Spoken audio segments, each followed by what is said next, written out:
Most rich people you see online are not rich. They are renting the appearance of wealth by the month, and the bank owns everything behind the filter. Real money does not perform. It disappears into ordinary mornings, and nobody claps. 6:15. No alarm sound, just the light changing behind the curtain.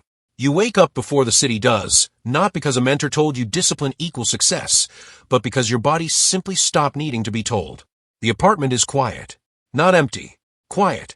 There is a difference, and you learned it the hard way, over roughly a decade, one plain morning at a time. The coffee maker is 9 years old. It works. You do not replace things that work, and that single habit, more than any account balance, is the real border between you and the man 3 floors down. His name is Marcus. You share an elevator most mornings. He drives a car that costs more than most people's homes, leased under a company name that does not exist anymore. He waves at you through tinted glass like he is greeting a smaller version of himself. You wave back. You know what a car payment looks like from inside because you used to carry one, and you remember the specific tightness in your chest on the 28th of every month.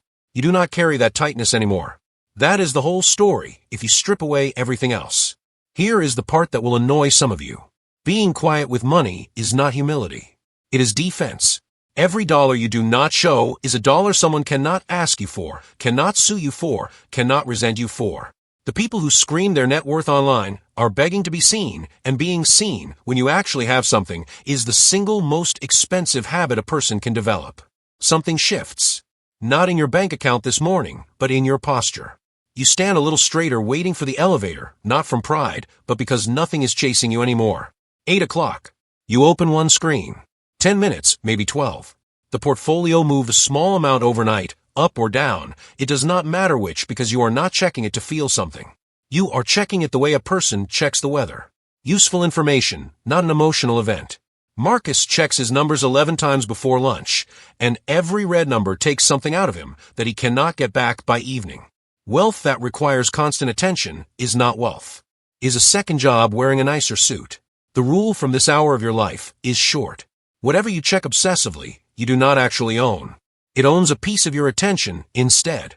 9:30, the office. Or what used to be an office before you restructured your time around outcomes instead of hours. A younger colleague named Priya stops by your desk, half joking, half not, and asks why someone at your level still wears the same 3 shirts on rotation. You look up. You do not laugh it off. You tell her the truth, plainly, the way you tell most things now. You say the shirts are not the flex. Not needing anyone's approval on the shirts, that's the flex. She laughs, unsure if you are joking. You are not. If your spending is a performance for people you do not even like, you are not wealthy, you are in debt to an audience, and audiences are the worst creditor there is, because they never stop collecting. If any part of that landed wrong, good. Say so in the comments.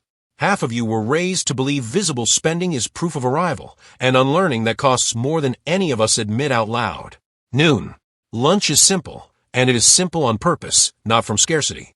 There was a version of you years back, ordering the most expensive thing on every menu just to prove the money existed.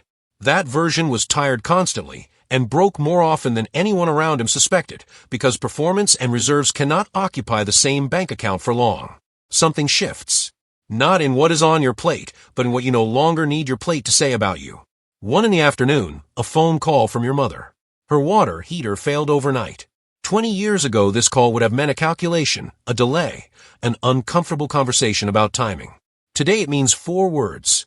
Handled. I'll call the plumber. No announcement. No family group chat post about generosity. Just a problem that existed at 1 in the afternoon and stopped existing by 2. This is the actual reward, and almost nobody shows this part online because it does not photograph well. It is not a yacht. It is a mother who never has to ask twice and never has to feel small for asking once. We are exactly at the midpoint of this story. If this kind of quiet is what you are building toward, hit subscribe now because the next stretch draws the real line between comfortable and free. 3 o'clock. Marcus texts the building group chat about a new watch. 40 separate messages of praise follow. You do not respond. Not out of coldness, but because you own 2 watches, and one of them was your father's, and neither has ever needed an audience to mean something. Here is the rule for this hour. Anything you buy that requires an announcement was never fully paid for. Part of the bill still comes due in attention, and attention is the one currency none of us can print more of. For 30 a walk. No podcast, no notification, no urgency.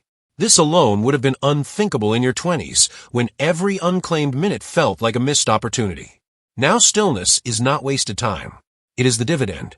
It is what all the earlier discomfort was actually purchasing quietly over years nobody was watching. Something shifts. Not in the scenery around you, but in how long you can sit inside a single unproductive hour without flinching. 6 o'clock, dinner with your partner. The restaurant is good, not famous. Nobody photographs the table. The conversation is about a trip you are planning, about a nephew starting college, about nothing that needs to trend. This is the actual texture of a stable life, and it is almost aggressively boring from the outside, which is exactly why so few people believe it is the destination worth wanting. Marcus, 3 floors down, is at a different restaurant tonight, the kind with a 2-hour wait and strict dress code, celebrating a promotion with people who will not remember his name in 2 years.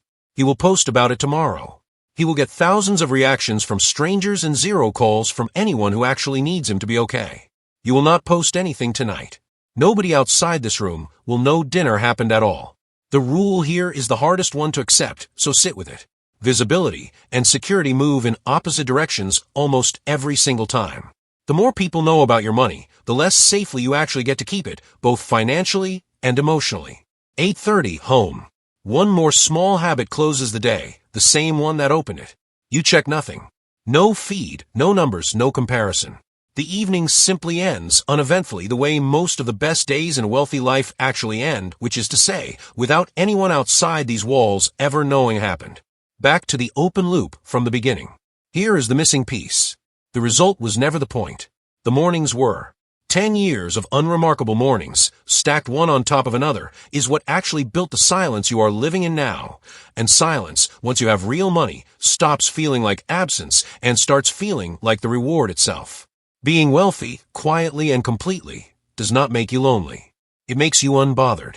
It gives your parents forward phone calls instead of hard math. It gives your evenings back to people instead of platforms. It gives you the specific, calm confidence of someone who no longer needs a single stranger's opinion to know the coffee maker still works, the shirt still fit, and the life underneath all of it was never for sale to an audience in the first place. The rule that closes this whole day is the simplest one. Money that has to be seen to feel real was never fully yours. Money that lets you disappear completely and still sleep peacefully always was.